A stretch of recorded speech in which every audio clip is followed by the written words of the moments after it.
कक्षा 10 और 12 वालों को परावर्तन के विषय में बताया गया था। परावर्तन के लिए फोकस दूरी और वक्रता त्रिज्या तथा फोकस दूरी में संबंध आपको कल दिया गया था। अब उसका दूसरा पार्ट जो है वह है अपवर्तन की घटना यानी रिफ्रैक्शन। तो जैसा बताया गया था कि किसी भी समतल पर आने वाली प्रकाश की किरणें आपतित किरण कहलाती हैं। इस बिंदु पर जो आपतन बिंदु है, जहाँ पर प्रकाश की किरण आकर टकराती है, इस समतल के इस बिंदु पर इसे कहा जाता है आपतन बिंदु। इस पर इस रेखा के सापेक्ष जो 90 अंश का कोण खींचकर रेखा खींची जाती है वह कहलाता है अभिलंब। और इस तल के उसी ओर यानी इस तल के ऊर्ध्वाधर तल के उसी ओर अगर प्रकाश की किरण लौट कर जा रही है तो वह कहलाती है परावर्तित किरण। इंसिडेंट रेज, रिफ्लेक्टेड रेज, यह नॉर्मल पॉइंट है, यह इस इंसिडेंट पॉइंट कहा जाता है। और यह क्या है? रिफ्लेक्टर फेज कहा जाए या रिफ्लेक्टर प्लेन। अब अगर इस प्लेन को भेद कर प्रकाश की किरण दूसरी ओर निकल जाए तो यह किरण कहलाएगी रिफ्रैक्टेड रेज, अपवर्तित किरण, और यह घटना कहलाएगी अपवर्तन। अपवर्तन की घटना पारदर्शी पदार्थों में होती है, पारदर्शी माध्यम में होती है, और यह घटना हम व्यवहारिक में देखते हैं लेंसों में। जबकि परावर्तन की घटना के लिए ऑपरेटर्स क्या था? दर्पण। यानी किसी कांच के प्लेट को जब हम लाल ऑक्साइड या पारे का लेप कर रहे थे तो वह परावर्तक तल की तरह व्यवहार करता था, लेकिन अब हम पॉलिश नहीं लगाएंगे तो वह लेंस की तरह व्यवहार करेगा, परावर्तक तल की तरह व्यवहार करेगा। तो अपवर्तन की घटना में जो परावर्तन की घटना को अंजाम दिया जा रहा था लाल ऑक्साइड पोत कर लेप लगाकर पॉलिश करके, अब अगर उससे न लेपित किया जाए तो प्रकाश की किरण दूसरे तल पर भेदते हुए निकलेगी, यानी अपवर्तन की घटना होगी। तो अपवर्तन की घटना के संदर्भ में स्नेल नामक वैज्ञानिक ने दो नियम दिए कि किसी भी तल पर आने वाली प्रकाश की किरण जब एक माध्यम से दूसरे माध्यम में जाती है तो वह अपने मार्ग से विचलित हो जाती है।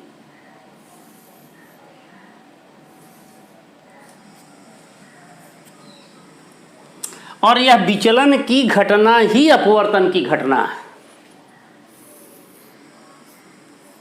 तो विचलन की घटना के लिए उसने कारण बताई कि जब एक माध्यम से दूसरे माध्यम में प्रकाश की किरण जाती है तो अगर यह माध्यम विरल हो और यह माध्यम हो सघन, विरल में जैसे हवा है, सघन मान लिया जाए कांच है, तो प्रैक्टिकली उसने देखा कि जब कोई प्रकाश किरण विरल माध्यम से सघन माध्यम में जाती है तो अपने मूल रास्ते से न जाकर वह अभिलंब की ओर मुड़ जाती है, और जब सघन माध्यम से विरल माध्यम में जाती है तो अपने मूल मार्ग से न जाकर अभिलंब से दूर हो जाती है। यही अभिलंब की ओर मुड़ना या अभिलंब से दूर होना, इसी घटना को कहा गया अपवर्तन की घटना। ऐसा होने के पीछे कारण है कि जब एक समांगी माध्यम से दूसरे समांगी माध्यम में प्रकाश की किरण प्रवेश करती है तो जो परावर्तन अपवर्तन का नियम है, यह कोण हो गया I। अगर अपवर्तन कोण R है तो उसने कहा कि आपतन कोण की साइन और अपवर्तन कोण की साइन का अनुपात अपवर्तनांक कहलाता है। रिफ्रैक्टिव इंडेक्स, इसे पढ़ते क्या है? प्रथम माध्यम के सापेक्ष दूसरे माध्यम का अपवर्तनांक। और इसे इस प्रकार से भी लिखा जाता है कि साइन आई बटे साइन आर बराबर 1n2 बराबर n2 बटे n1, जहाँ पर n2 और n1 क्या है? निरपेक्ष अपवर्तनांक। निरपेक्ष अपवर्तनांक का मतलब हो गया कि जब वायु के सापेक्ष किसी पदार्थ के अपवर्तनांक की गणना की जाती है तो उसे कहा जाता है निरपेक्ष अपवर्तनांक। मान लिया जाए कई पदार्थ एक साथ लगे हुए हों, इसे उत्क्रमणीयता कहा जाता है।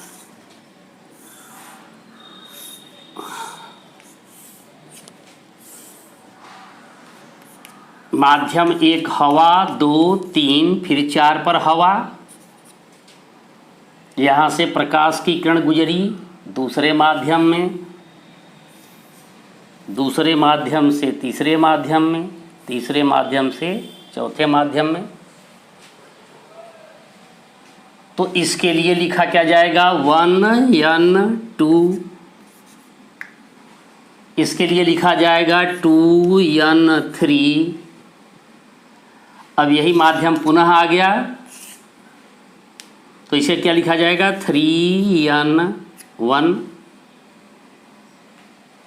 अब उत्क्रमणीयता क्या है कि अगर प्रकाश की किरण यहाँ से गुजारी गई और इस रास्ते से होते होते वह इस रास्ते से बाहर निकली, तो अगर यहीं से प्रकाश की एक किरण गुजारी जाए तो वह इसी रास्ते से होते होते यहाँ से बाहर निकलेगी। यही घटना कहलाती है उत्क्रमणीयता का सिद्धांत।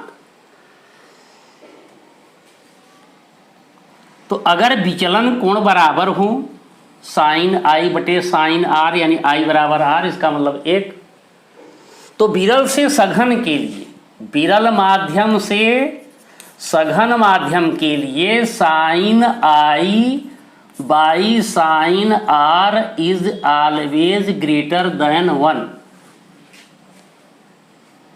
तो इसका मतलब हो गया कि sine i is greater than sine r, कोण बहुत छोटा होगा, तो इसका मतलब है कि i is greater than r means r is less than i, यानी अपवर्तन कोण का मान आपतन कोण से छोटा होगा। इसलिए यह क्या करती है? अभिलंब की ओर मुड़ जाती है।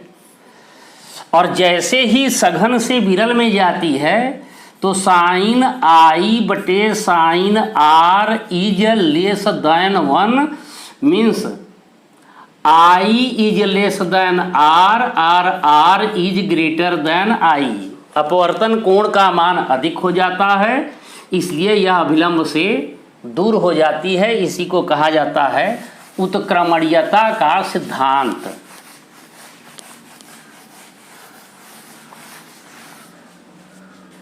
इसका मतलब हो गया कि 1n2 into 2n3 into 3n1 is equal to 1 means 2n3 is equal to 1 by 1n2 into 3n1 और 2n3 इज इक्वल टू, इसे लिख सकते हैं हम कि 1n3 बाई 1n2 रेसिप्रोकल होगा तो 1n3 बाई 1n2। यह क्या है? हवा के सापेक्ष तीसरे माध्यम का अपवर्तनांक, हवा के सापेक्ष दूसरे माध्यम का अपवर्तनांक। यहाँ पर क्या है? दूसरे माध्यम के सापेक्ष तीसरे माध्यम का अपवर्तनांक। यह है उत्क्रमणीयता का सिद्धांत। अब इसमें आता है एक शब्द है जिसे कहा जाता है पूर्ण आंतरिक परावर्तन की घटना। पूर्ण आंतरिक परावर्तन यानी अपवर्तन के पाठ में हम पढ़ रहे हैं परावर्तन। पाठ का नाम है अपवर्तन और इसमें हम घटना को अंजाम दे रहे हैं, वह है परावर्तन। तो देखा गया कि जब सघन माध्यम से कोई सघन माध्यम हो और सघन माध्यम से विरल माध्यम में प्रकाश की किरण जा रही हो तो ये आपतन कोण है और ये अपवर्तन कोण है। अगर आपतन कोण का मान बढ़ाते चले जाएं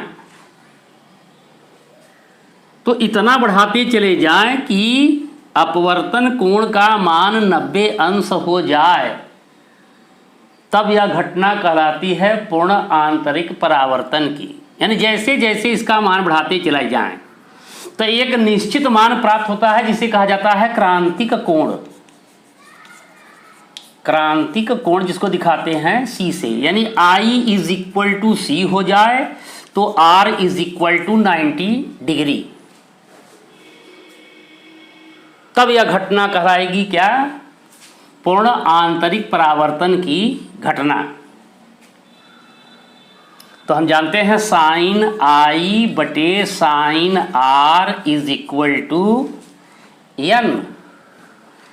N means 1N2 means N2 by N1। लेकिन यहां पर क्या है, I और R, यहां पर हम सघन से विरल की ओर आ रहे हैं। सघन से विरल का मतलब क्या हो गया कि sine I by sine R is equal to 1 by N। तो अगर वैल्यू रखा जाए I का मान है C, sine C divided by sine 90 is equal to 1 by N। तो क्या मिला, साइन 90 का मान हो गया 1, यानी sine C is equal to 1 by N। यही संबंध है जहां पर C है क्रांतिक कोण। बात क्लियर है? अब इस अपवर्तन की घटना के अनुप्रयोग देखे जाएंगे लेंस में। कक्षा 10 तक वालों के लिए यहीं पर समाप्ति है इस पाठ का, क्योंकि इसके बाद इनमें नहीं। अब लेंस का हम जो डेरिवेशन पढ़ेंगे वो कल होगा।